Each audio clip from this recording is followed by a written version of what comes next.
Supreme কোর্টের রায়ে চাকরি খুইয়েছিলেন 26,000 শিক্ষক ও অশিক্ষক কর্মী। চাকরি বাতিল হয়েছিল পুরাতন মালদার আহ্লাদমণি উচ্চ বালিকা বিদ্যালয়ের 4 জন শিক্ষিকার। অবশেষে সুপ্রিম কোর্টের অন্তর্বর্তী নির্দেশে সাময়িক স্বস্তি পেলেন চাকরিহারা শিক্ষক শিক্ষিকারা। আপাতত 31শে ডিসেম্বর পর্যন্ত স্কুলে শিক্ষকতা করতে পারবেন তারা। সুপ্রিম কোর্টের এই রায়ে অনেকটা স্বস্তি পেলেন স্কুলে অন্যান্য শিক্ষক শিক্ষিকারা। বৃহস্পতিবার রায় ঘোষণার পরে এদিন দুপুর আনুমানিক 2টো নাগাদ পুরাতন মালদার আহ্লাদমণি উচ্চ বিদ্যালয়ে গিয়ে দেখা গেল প্রধান শিক্ষিকা সহ অন্যান্য শিক্ষিকাদের মধ্যে স্বস্তির নিঃশ্বাস।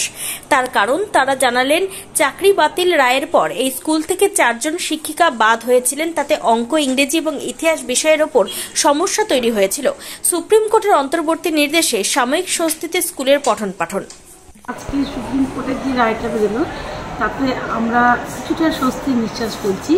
কারণ 3 তারিখের যে রায় ছিল, 1জন টিচার তারা চাকরিচ্যুত হয়েছিলেন।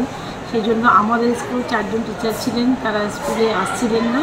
সেই জন্য আমাদের স্কুলে ভীষণই অসুবিধা হচ্ছিল।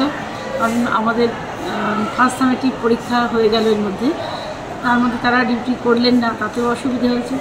তারপরে হচ্ছে আমাদের খাতা দেখা, সেই খাতা দেখার ব্যাপারটাও কিন্তু ভীষণ অসুবিধা। কারণ 2 জন আমাদের অঙ্কের টিচার ছিলেন, সেই জায়গাটায় ভীষণ অসুবিধা হচ্ছিল। তো সেটা নিয়ে আমরা এবং স্কুল চালাতে গিয়েও ভীষণ অসুবিধার সম্মুখীন হচ্ছিলাম। আমাদের খুব ভালো লাগছে।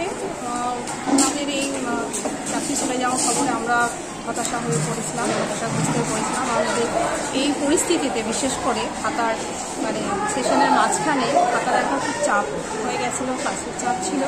তো এই মুহূর্তে খুব ভালো লাগছে, তারা আবার পুরোনো কাজে ওরা ফিরে আসছে। আমার ভীষণ ভালো লাগছে। ওরা যে আবার আমাদের এই স্কুলে ফিরবে, এটা যে কি আনন্দ লাগছে। আমরা প্রতিদিন ক্লাসে যেতাম, আমাদের খারাপ লাগাটা আছে, সাথে আমাদের মেয়েরাও ভীষণভাবে ওই দিদিভাইদের মিস করতো। প্রায় ক্লাসে আমাদের সেটা ফেস করতে হতো যে কবে আসবে দিদিভাইরা, কবে কি। তারপরে কাজের ক্ষেত্রে যদি বলেন, প্রত্যেকের ওপর প্রচন্ড প্রেশার বেড়েছিল, ক্লাসের বলুন, টাকা দেখার বলুন, সবটাই।